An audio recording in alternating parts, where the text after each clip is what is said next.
Halo guys, ketemu lagi dengan aku Agustiana dan tetap di channel MEZ Blues.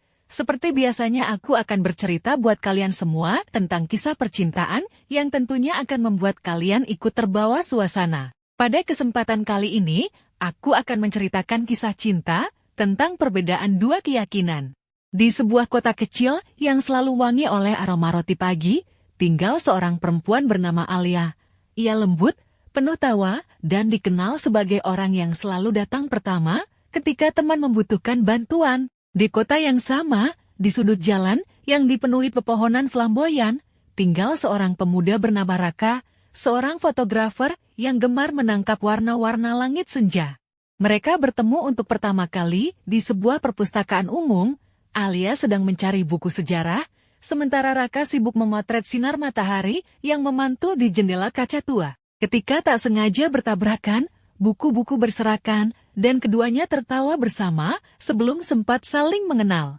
Hingga suatu sore, ketika matahari terbenam dalam semburat jingga, Raka berkata pelan, "Alia, aku ingin jujur, aku berbeda keyakinan denganmu." Sejak hari itu, pertemuan demi pertemuan terasa seperti kebetulan yang terlalu manis. Mereka berbagi cerita tentang mimpi, musik favorit, dan masa depan. Tapi satu hal tidak pernah mereka sentuh, keyakinan masing-masing. Alia terdiam, ia sudah menduga, tapi mendengar pengakuan itu, langsung dari mulut Raka membuat dadanya sesak. "Aku tahu," jawabnya akhirnya, "dan aku tidak takut. Hanya khawatir." Sejak saat itu, mereka belajar berjalan di jalan yang tak mudah. Ada hari-hari indah ketika mereka makan bersama sambil membahas film terbaru. Ada pula hari-hari berat ketika perbedaan terasa seperti dinding yang tak terlihat. Orang tua Alia menyukai Raka, tetapi tetap ragu, sementara keluarga Raka ingin melihat hubungan mereka berjalan, namun juga memahami konsekuensi sosialnya. Mereka berdua menyadari bahwa cinta saja tidak cukup, dibutuhkan kompromi, keberanian, dan doa yang panjang. Suatu malam, saat hujan turun perlahan, Raka menjemput Alia dan mengajaknya berjalan-jalan di bawah lampu jalan. "Alia," katanya sambil menatap mata gadis itu, "aku tidak meminta kau mengorbankan keyakinanmu. Aku hanya ingin kita berusaha selama kita sama-sama mau."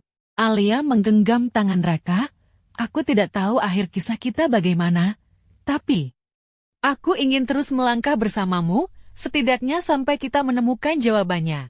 Mereka pun terus berjalan, tidak dalam kepastian, tetapi dalam keberanian. Di malam itu, hujan turun lembut seperti restu yang malu-malu, dua hati yang berbeda keyakinan, namun punya harapan yang sama, saling menjaga tanpa saling memaksa.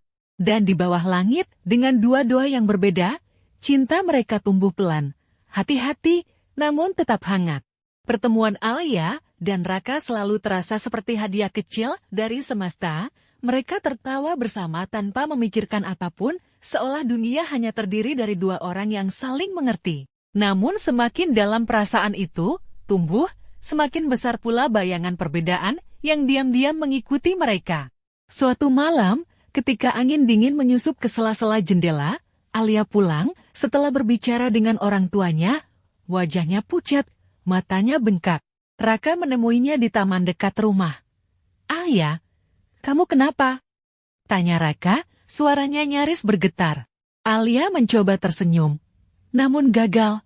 "Orang tuaku bilang mereka takut aku terluka, mereka bilang perbedaan kita akan membuatku menangis suatu hari nanti." Raka menunduk. Kata-kata itu menampar hatinya, karena ia tahu tanpa perlu diberitahu bahwa kekhawatiran itu benar.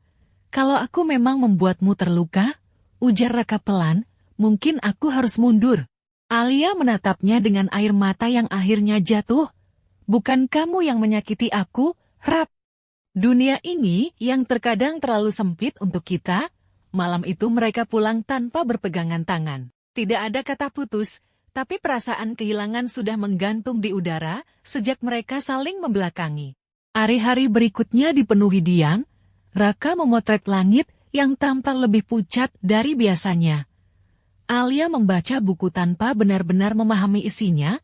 Mereka saling merindukan, tetapi tidak tahu Apakah rindu masih cukup untuk menembus dinding yang semakin tebal?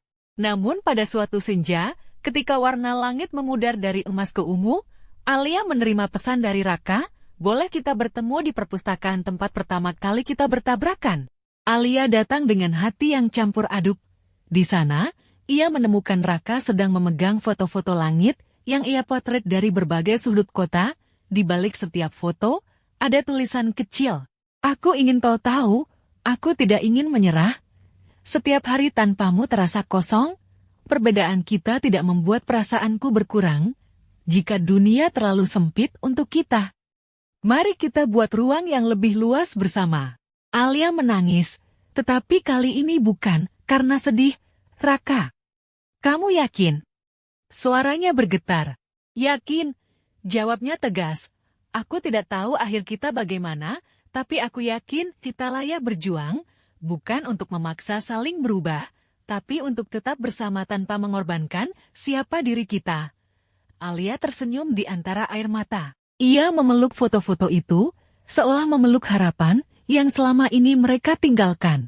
Di perpustakaan tua itu, di antara buku-buku yang menjadi saksi awal cerita mereka, keduanya kembali menggenggam tangan kali ini lebih erat, lebih berani. Langit di luar jendela merona lembut, seolah memahami bahwa dua-dua berbeda, baru saja naik bersama tidak untuk meminta keajaiban, tapi untuk memohon kekuatan. Dan malam itu, untuk pertama kalinya setelah sekian lama, mereka pulang dengan hati yang utuh, sedikit rapuh, sedikit tak pasti, namun penuh keyakinan bahwa cinta mereka masih pantas diperjuangkan.